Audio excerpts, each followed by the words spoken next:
맨해튼과 브롱스 등지에서 한인이 운영하는 꽃 유통업체와 업주가 노동법 위반 혐의로 피소되는 등 한인이 운영하는 업체들이 잇따라 소송을 당하고 있습니다. 노동법에 대해 알아봅니다. 뉴저지주가 운전 중의 안전수칙을 강화할 방침입니다. 뉴저지주가 추진 중인 새 법안이 통과되면 운전 중 커피를 마시는 등의 운전 시 방해가 될 수 있는 모든 행동에 대해 티켓이 부과됩니다. 고 장준하 선생의 아들 장호준 씨가 불법 선거운동 혐의로 한국 재판에 회부됐습니다. 렌트 인상 가능성이 높은 건물을 사전에 알아볼 수 있는 지도가 선보입니다. 코스코와 샘스클럽에서 파는 햄 9,000파운드가 리콜 조치됐습니다. 미주 한인 경찰협회의 경찰 채용 박람회가 24일 뉴저지 뉴 오버팩 파크에서 열리는 뉴저지 추석맞이 대잔치 행사장에서 진행됩니다. 경찰 등 법 집행기관으로의 진출을 희망하는 이들에게 좋은 정보의 장이 될 전망입니다. 시청자 여러분 안녕하십니까? 9월 23일 KBTV 뉴스투데이를 시작합니다. 오늘 첫 소식입니다. 맨해튼과 브롱스 등지에서 한인이 운영하는 꽃 유통업체와 업주가 노동법 위반 혐의로 피소됐습니다. 이 꽃집뿐만 아니라 식당, 세탁소 등 한인이 운영하는 업체들이 잇따라 소송을 당하고 있습니다. 노동법에 대한 보다 확실한 인지가 필요해 보입니다. 윤나리 기자가 보도합니다. 지난 6월 8일에는 플러싱에 위치한 식당이 노동법 위반 혐의로 피소당했고 지난 8월 26일과 9월 16일에는 맨해튼에 위치한 두 곳의 세탁소가 역시 노동법 위반으로 피소됐습니다.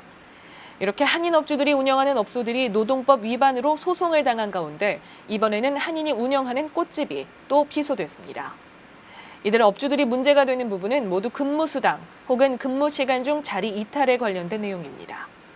미국에서 Fair Labor Standard Act, FLSA라는 법을 만들었어요. 연방법원에서. 연방법이죠.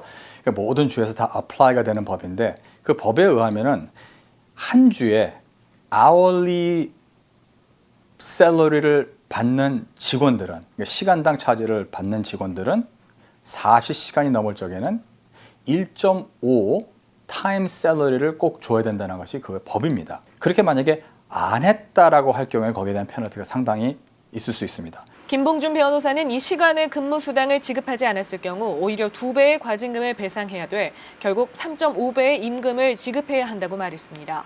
또 심한 경우 그 업소 자체가 징계를 받을 수도 있다고 덧붙였습니다. 또 근무시간 자리 이탈에 대한 노동법도 언급했습니다.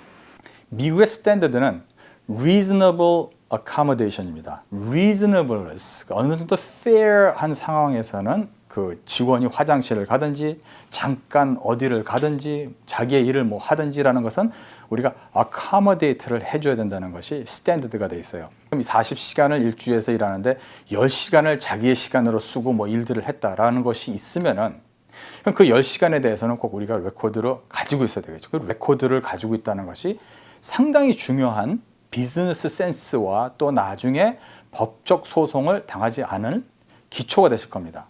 법률 전문가들은 이 노동법은 연방법이니만큼 업주들은 이 노동법의 내용에 대해 확실하게 인지하고 반드시 지켜야 한다고 조언합니다. KBTV 윤나리입니다. 뉴저지주가 운전 중의 안전수칙을 강화한다는 방침입니다. 뉴저지주가 추진 중인 새 법안이 통과되면 운전 중에 커피를 마시는 등의 운전 시 방해가 될 수 있는 모든 행동에 대해 티켓이 부과됩니다. 어제 이와 관련한 공청회가 열렸습니다. 김예은 기자가 보도합니다.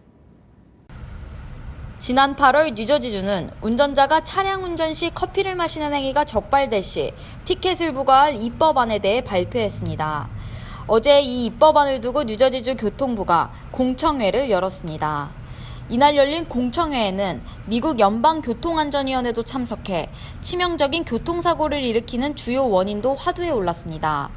공청회에선 어떻게 하면 뉴저지주 가든스테이트에 운전에 집중하지 않은 운전자들을 엄중 단속할지에 대해 여러 의견을 나눴습니다.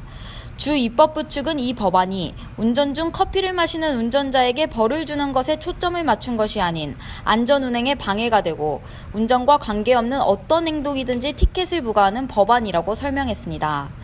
뉴저지주 경찰 분석에 따르면 2014년과 2014년 중상과 사망에 이르게 하는 치명적 교통사고의 주요 원인은 운전 중 집중을 분산시키는 행동 때문이라고 전했습니다. 이 법안이 시행될 경우 뉴저지주는 미국 내에서 가장 엄격한 교통법안을 시행하는 주가 됩니다. KBTV 김예은입니다. 뉴욕시 특목고 입시시험 일부가 개편됩니다. 뉴욕시 교육정책위원회는 2017년 가을부터 특목고 입학시험 영어 섹션 중에 문장 배열 바로하기를 독해 객관식으로 변경하는 안을 승인했습니다.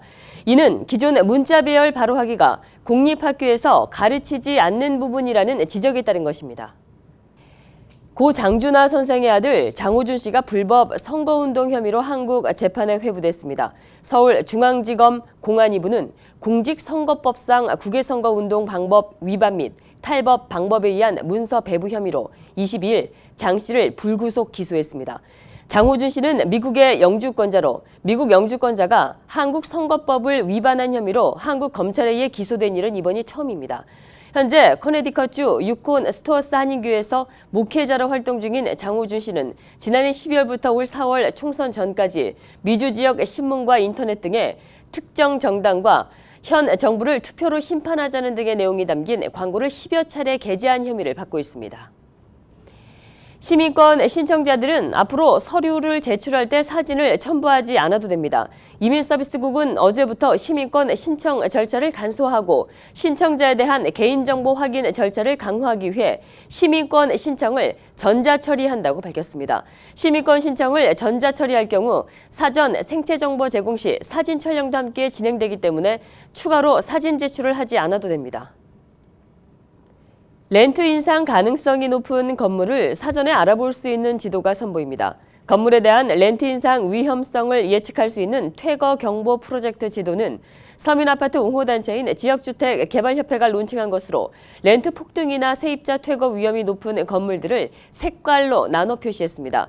세입자들을 위협할 가능성이 상당히 높은 건물은 빨간색, 그렇지 않은 건물은 하얀색입니다. 협회는 이 지도를 악동 건물 소유주들의 패턴을 파악하는 자료로 활용한다는 계획입니다. 경찰이나 법 집행 기관으로의 진출을 희망하는 이들은 내일 열리는 뉴저지 추석맞이 대잔치 행사장을 찾아보면 좋은 정보를 받을 수 있습니다. 미주 한인 경찰협회 경찰 채용 박람회가 24일 뉴저지 뉴 오버팩 파크에서 열리는 뉴저지 추석맞이 대잔치 행사장 내에서 진행됩니다. 이 행사는 연방은 물론 카운티, 로컬 등 수많은 법 집행기관의 채용 담당자들이 직접 행사장을 찾아 관련 정보를 제공합니다. 또 관련해 궁금한 점이 있는 경우 1:1 상담도 가능합니다. 이날 박람회에서는 연방수사국, FBI 인턴 채용 정보에 대해서도 전합니다. 할리우드는 물론 한국에서도 활발한 활동을 펼쳤던 잔이윤 씨가 홀로 투병 중인 것으로 알려졌습니다. 잔이윤 씨는 올해 4월 한국에서 뇌출혈로 쓰러져 입원 치료를 받은 후에 추후 LA로 돌아와 현재 오렌지 카운티 지역의 한 양로병원에 입원해 투병 중인 것으로 전해졌습니다. 윤 씨는 뇌출혈 후유증으로 혼자서는 거동이 불편할 정도로 상태가 좋지 않은 것으로 알려져 안타까움을 사고 있습니다. 코스코와 샘스클럽에서 파는 햄 9,000파운드가 리콜 조치됐습니다. 문제가 된 햄은 피처스 파인 푸드, 클래식 블랙 포레스트 브랜드 햄 위드 내추럴 주이시스라는 제품입니다. 더불어 이 제품에는 프로덕트 오브 캐나다라고 쓰여있고 EST 337이라는 라벨이 붙어 있습니다. 포장 코드는 165C2016입니다. 햄 제조 회사 측은 제품 포장에서 다양한 사이즈의 고무 물질이 발견됐다는 소비자의 신고에 리콜 조치했습니다. 문제가 된 햄 제조 공장인 워싱턴주의 502 바운더리 블루버드 베이스는 이 햄 소비자들에게 제품을 버리거나 구매한 가게에서 환불받을 것을 권고하고 있습니다.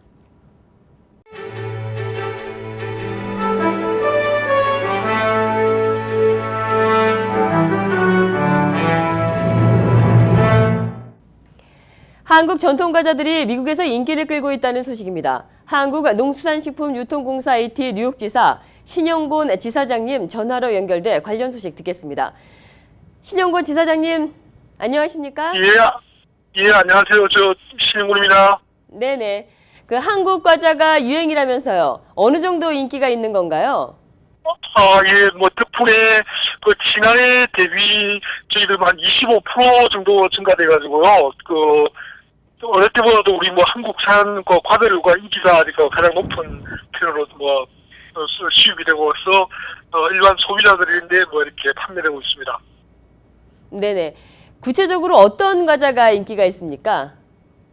예를 들어 뭐 저희들이 뭐 한국에서 미국으로는 과자 여러 종류가 있는데 그 중에서 과자는 비스켓류라든지 뭐 쿠키류라든지 쌀 과자라든지 그 뭐 건빵 이런 게 뭐 주류를 이루고 있습니다. 그 한국 전통 과자가 외국인들한테 인기가 있다고 하니까 기분이 참 좋은데 인기 요인이 어디에 있다고 보시나요? 예, 뭐 지속적으로 저희들이 뭐 향수 내지는 이렇게 또 뭐 과자로 많이 인기하고 있는데 최근에 뭐 2, 3년 전에서 미국의 트렌드 자체가 건강 웰빙이다 보니까 일반 미국 과자들도 뭐 다양하고 이렇게 브랜드가 많이 있는데 그 중에서도 저희 뭐 쌀 과자를 중심으로 해서 건강 웰빙이라는 그런 부분이고 여기 현지 과자보다는 좀 이렇게 당도라든지 이렇게 조금 낮고 또 뭐 글루틴 프리라든지 이런 쪽으로 이제 한국에서 수입되는 많은 제품들이 미국 뭐 인정을 많이 받고 있습니다. 미국 인정 개조를 통해서 글루텐 프리라든지 뭐 오게닉 제품을 이렇게 많이 되다 보니까 그런데 맞춰서 소비자의 뭐 입맛에 맞춰서 그 제품을 생산하고 또 이렇게 수입해서 판매하고 있기 때문에 저희들은 보고 있습니다. 네, 감사합니다. 오늘 말씀 여기까지 듣겠습니다. 지금까지 한국농수산식품유통공사 AT 뉴욕지사 신영곤 지사장님이셨습니다. 감사합니다.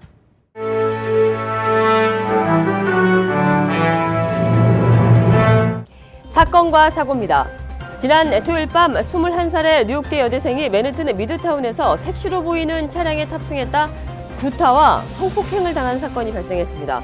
뉴욕시경은 사건 당일 밤 피해 여대생이 이스트사이드의 한 바에서 나와 33가에서 택시에 탑승했다.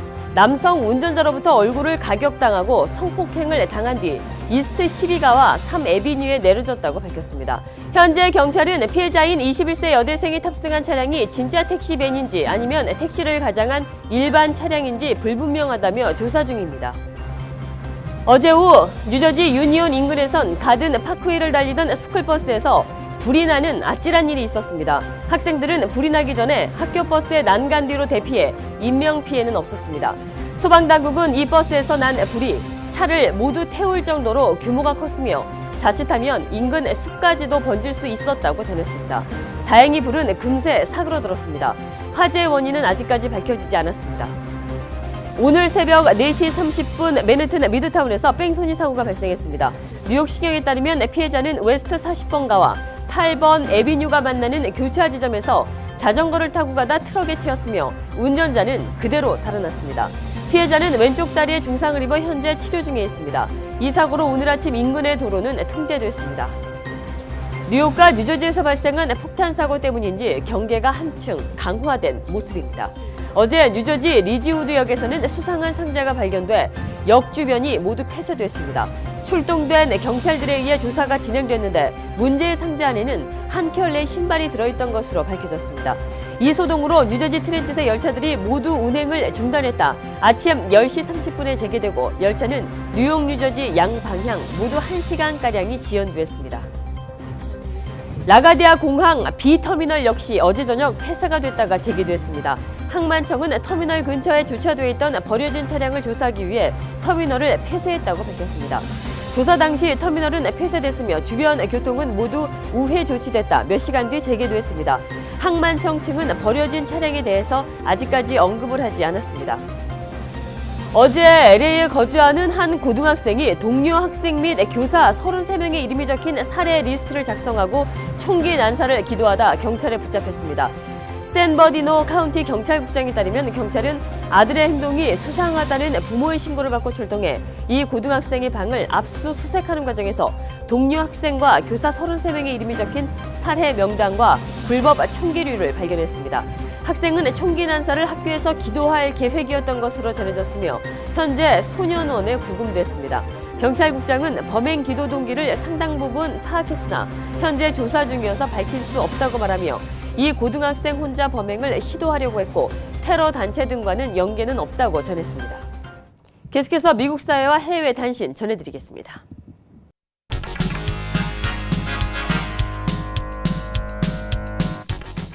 미 중북부 지역에 폭우가 쏟아져 주택이 침수되고 철도와 도로가 끊기는 등 피해가 속출했고 토사 유출로 최소 1명이 사망했습니다. 22일 전날 밤부터 미네소타, 위스콘신, 아이오와주 곳곳에 14인치에 달하는 집중호우가 쏟아졌습니다. 위스콘신주에서는 토사가 민가를 덮치며 집안에 있던 남성 1명이 휩쓸려 내려가 반나절 만에 결국 숨진 채 발견됐습니다. 스콧 워커 위스콘신 주지사는 13개 카운티에 비상사태를 선포하고 피해 복구 작업 지원에 나섰습니다. 연이어 발생한 백인 경찰에 의한 흑인 총격 사고로 곳곳에서 시위대와 경찰이 충돌하고 있는 가운데 오클라호마주 털사에서 흑인에게 총을 쏜 백인 경관이 1급 살인죄로 기소됐습니다. 털사 카운티의 스티브 쿤스와일러 검사는 어제 비무장이었던 흑인 테런스 크리처를 총으로 쏴 숨지게 한 여성 백인 경관인 베티 쉘비를 1급 살인 혐의로 기소했습니다. 미국 도로에서 85살 이상의 초고령 운전자가 크게 늘고 있습니다. 22일 연방교통부 고속도로의 통계에 따르면 85살 이상의 운전자는 348만 명 이상인 것으로 나타났습니다. 이처럼 85살 이상 고령 운전자가 급증하면서 사고율도 크게 늘고 있습니다. 미국 고속도로안전보험협회는 올해 초 마일당 자동차 사고를 조사한 결과 85살 이상의 운전자층에서 가장 사고율이 높았습니다. 인터넷 포털 야후가 2014년 해킹 공격으로 가입 회원 5억 명의 개인정보가 유출돼 수사당국이 조사에 나섰습니다. 야후에서 유출된 개인정보는 성명과 이메일, 주소, 전화번호 등입니다. 야후 측은 은행 계좌번호나 신용카드 데이터 등과 같은 금융 데이터는 유출되지 않았다고 밝혔습니다. 해킹은 2014년 말에 이뤄졌고 5억 명이나 되는 개인정보가 유출된 것은 사상 초유의 일로 기록될 전망입니다. 야후는 가입 회원들에게 계정에서 수상한 활동이 있었는지 점검하고 패스워드와 본인 인증 질문을 반드시 변경할 것을 당부했습니다. 싱가포르에서 세계 첫 번째 자율주행 택시가 스마트폰 기반 택시 서비스인 그랩과 손잡고 운행 구역을 대폭적으로 확대하기로 했습니다. 이는 비록 정해진 영역을 벗어나면 동승하단 연구진이 핸들을 직접 잡게 되지만 실제 택시와 거의 동일한 수준의 서비스를 시도하는 것이어서 눈길을 끌고 있습니다.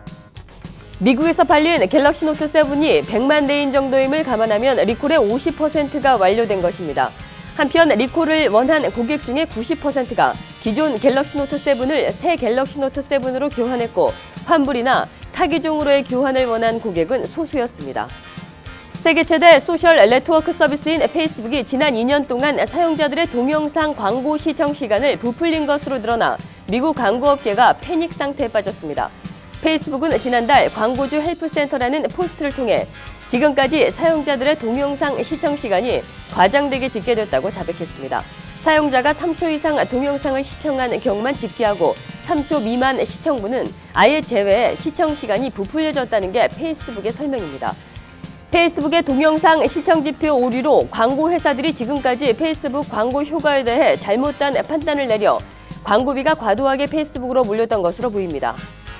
하와이에서 350여 달러가 든 지갑을 잃어버린 여행자가 감동적인 택배를 받은 사연이 감동을 주고 있습니다. 한 온라인 커뮤니티에 올라온 사진과 글에 따르면 이 글의 작성자는 하와이에 여행을 갔다 지갑을 잃어버렸는데 하와이에 거주하는 한 사람이 이 지갑을 주운 뒤에 편지와 함께 지갑을 택배로 보낸 것으로 전해지고 있습니다. 이 편지는 당신이 하와이에 있을 때 지갑을 잃어버린 것 같다며 이 지갑이 안전하게 당신에게 가길 바란다는 내용이 담겨 있습니다. 계속해서 환율과 증시 이어집니다.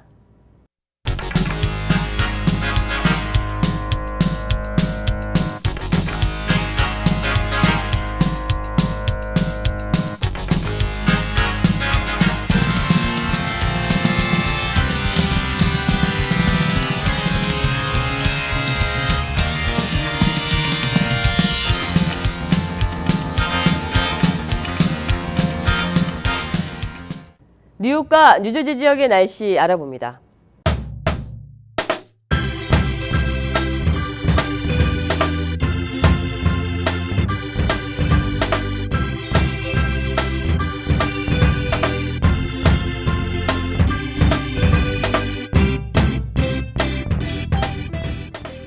오늘 한낮 한낮 86도 안팎의 늦더위가 이어졌습니다.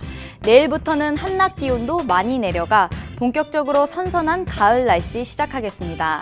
내일 부분적으로 구름 낀 가운데 낮 최고 기온 화씨 74도, 섭씨 23도로 오늘보다 서늘하겠습니다. 밤 최저 기온 화씨 54도, 섭씨 12도로 예측돼 쌀쌀하겠습니다. 25일 일요일은 화창하고 맑겠습니다. 이날 낮 최고 기온 화씨 71도, 섭씨 22도, 밤 최저 기온 화씨 54도, 섭씨 12도로 예측됩니다. 26일 월요일은 대체적으로 화창하나 밤에 구름이 많이 껴 소나기 내릴 것으로 보입니다. 이날 낮 최고 기온 화씨 71도, 섭씨 22도, 밤 최저 기온 화씨 64도, 섭씨 18도로 예측됩니다. 27일 화요일은 온종일 흐리고 비 오겠습니다. 이날 강수량은 4분의 1인치 정도로 예상됩니다.